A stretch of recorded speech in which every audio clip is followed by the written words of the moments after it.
Lihat aja di pilkada, jagoan Pak Jokowi menang nggak?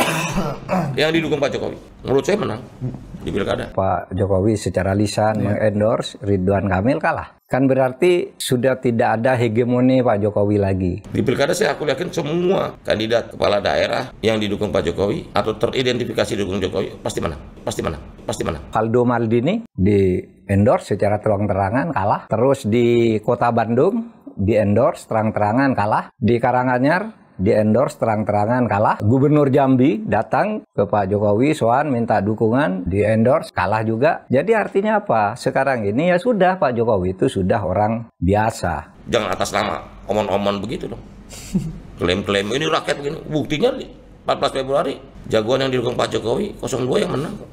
Kalau menurut gua bukan efek Gibran, bukan efek Jokowi, bukan efek Prabowo, tapi efek kekuasaan. Yang gue sampaikan tadi adalah bukan orangnya yang berefek, tapi jabatan yang melekat pada orang itu, kekuasaan yang melekat pada orang itu yang memberikan efeknya. Dan yang harus kita lihat, gerakan mahasiswa kemarin memberikan saya satu kesimpulan sederhana.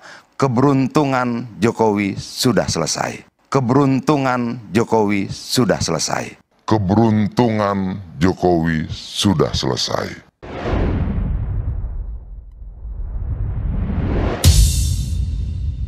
Kalau Pak Jokowi nggak dicintai rakyat, nggak mungkin yang didukung Pak Jokowi satu putaran. Itu rumus politik dong. Jangan atas nama omon-omon begitu dong. Kalau nggak percaya, lihat aja di pilkada.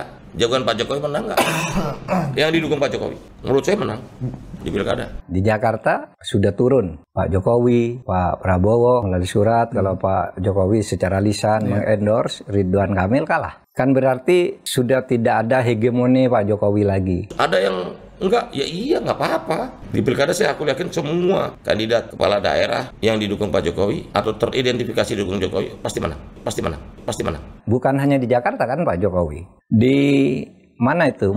Valdo Maldini di endorse secara terang-terangan kalah. Terus di Kota Bandung di endorse terang-terangan kalah. Di Karanganyar di endorse terang-terangan kalah. Gubernur Jambi datang ke Pak Jokowi, soan minta dukungan, di endorse bahwa kamu harus menang, jaga tambang nikel, pertambang gitu-gitu, kalah juga. Jadi artinya apa? Sekarang ini ya sudah, Pak Jokowi itu sudah orang biasa. Ternyata di dalam banyak tempat kalah. Yang menang-menang itu ya kebetulan juga menang, bukan karena Pak Jokowi juga. Kalau dulu nggak bisa tidak menang kan kira-kira. Tapi pengaruh Pak Jokowi itu tidak segawat atau tidak seburam seperti yang digambarkan banyak orang. Maka dulu begitu Pak Jokowi habis masa jabatannya kan, saya pernah bicara dengan Adian Apitupulu di sebuah tempat. Dia katakan Pak Jokowi ini bisa akan dominan. Banyak orang katakan gitu. Tapi kata Adian benar, terbukti sekarang. Ya Pak Jokowi anaknya kan cuma 4. Paling bisa di 4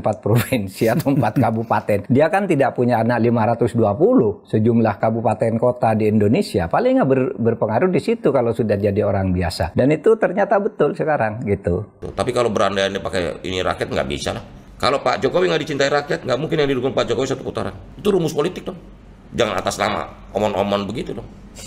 Klaim-klaim ini rakyat begini. Buktinya 14 Februari jagoan yang didukung Pak Jokowi 02 yang menang. Kalau menurut gua bukan efek Gibran, bukan efek Jokowi, bukan efek Prabowo, tapi efek kekuasaan. Pengaruh kekuasaan pada pilkada melalui seluruh infrastruktur negara, melalui seluruh finansial yang digunakan, dan sebagainya, itulah mempengaruhi keterpilihan dia, bukan faktor orangnya. Kita lihat nanti, sekarang survei tadi, ketika kemudian Prabowo sudah terpilih kemarin, Jokowi lebih rendah daripada Prabowo. Kita lihat tanggal 20 Oktober nanti, ketika Jokowi sudah keluar dari Istana Negara, berapa persen efek dia? Tidak ada. Artinya bahwa yang memberikan efek bukan orangnya, tapi kekuasaan dan jabatan dia pegang. Kemarin Jokowi lebih tinggi dari Prabowo, sekarang Prabowo lebih tinggi dari Jokowi. Kenapa? Karena Prabowo sudah terpilih. Nah, ketika Jokowi nanti 20 berakhir, ada efeknya? Nol. Artinya bahwa dari proses itu yang memberikan efek pada keterpilihan bukan orang, tapi jabatan, kekuasaannya, kemampuan dia menggerakkan struktur kekuasaan negara dan seluruh finansial, itulah yang mempengaruhi keterpilihan. Yang gue sampaikan tadi adalah bukan orangnya yang berefek, tapi jabatan yang melekat pada orang itu, kekuasaan yang melekat pada orang itu yang memberikan efeknya. Kalau begitu sebenarnya, kalau dia sudah selesai masa jabatannya, kita akan lihat ukuran efeknya seperti apa. Kalau begitu survei nanti tanggal 20 Oktober, 23 Oktober, bulan Desember dan sebagainya, nol efeknya. Dan yang harus kita lihat, gerakan mahasiswa kemarin memberikan saya satu kesimpulan sederhana. keberuntungan Jokowi sudah selesai. Selesai. Dia gagal bukan oleh parlemen, dia gagal bukan oleh politisi, dia gagal bukan oleh yang lain, tapi oleh anak-anak muda tak terduga ini.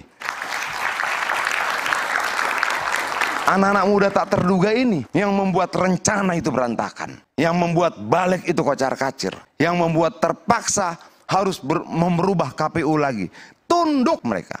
Mereka tunduk tidak pada kekuatan besar yang luar biasa. Ini nih, anak-anak lucu-lucu ini, imut-imut, nggak menakutkan, nggak menyeramkan. Modal mereka bukan senjata dan panser, modal mereka kata-kata dan tulisan. Dan ternyata yang ditakutkan oleh kekuatan itu bukan pistol, bukan senapan, bukan panser, tapi kejujuran kata-kata mereka. Itu yang ditakutkan. Dan itu mereka buktikan dan luar biasa kemarin. Satu hari dikeluarkan putusan MK, DPR RI berkonsolidasi membuat balik. Hari berikutnya ratusan ribu orang turun ke jalan. Dari kacamata ilmu pengetahuan susah. Tapi sejarah bilang saya akan memilih orang-orang saya sendiri. Mahasiswa akan katakan saya siap menjawab tantangan zaman dan sejarah. Terus apa yang tidak mungkin? Dan orang tidak usah paranoid, dia sudah bukan penguasa lagi, tidak selalu didengar. Terbukti 249 ya, kabupaten kota PDIP bisa ikut kontribusi. Menang karena mencalon, menang karena mendukung juga banyak kan di 249, itu kan luar biasa. Coba kalau misalnya pertentangan Pak Jokowi dan PDIP dan Bu Mega seperti itu, lalu Pak Jokowi masih jadi presiden, habis dibabat itu semua kan. Seperti pemilu yang lalu, tapi yang sekarang udah bagus. Assalamualaikum warahmatullahi wabarakatuh. Berjumpa lagi bersama saya di Mas TV Channel. Barusan tadi kita saksikan ya sebuah pernyataan yang sangat congkak dan sangat sombong sekali dari Ketua Umum Projo dan juga Menteri Koperasi yaitu Budi Ari Setiadi. Dalam sebuah podcast beberapa bulan yang lalu, Budi Ari mengatakan bahwa siapapun pasangan yang didukung oleh Pak Jokowi pasti akan menang. Padahal itu dilakukan sebelum pilkada berjalan atau pilkada dilaksanakan ya. Itu kan sangat sombong sekali, sangat takabur sekali. Sesuatu yang belum terjadi, sesuatu yang belum dilaksanakan tetapi sudah didengung-dengungkan kemenangannya. Dan pada akhirnya kan sekarang malu sendiri kan. Hal tersebut langsung direspon oleh Mahfud MD yang ya Pak Jokowi sekarang sudah menjadi rakyat biasa. Efeknya sudah hilang.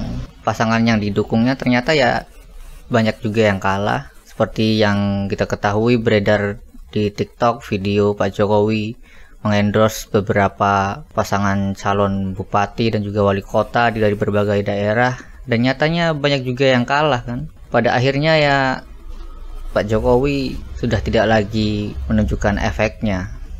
Efeknya sudah hilang dengan sendirinya. Itulah yang disampaikan oleh Bung Adian Napitupulu ya.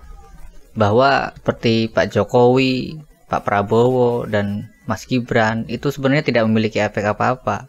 Yang memiliki efeknya adalah kekuasaannya, jabatan yang dipegang oleh seseorang. Jika seseorang itu sudah lepas dari jabatan tersebut, ya dia sudah menjadi seperti rakyat biasa, tidak memiliki efek apapun. Hal ini pun terjadi nyatanya kan kepada Pak Jokowi. Sekarang tidak mempunyai efek apa-apa. Contoh besarnya adalah saat beliau mendukung Ridwan Kamil. Nyata-nyatanya Ridwan Kamil kalah di Jakarta.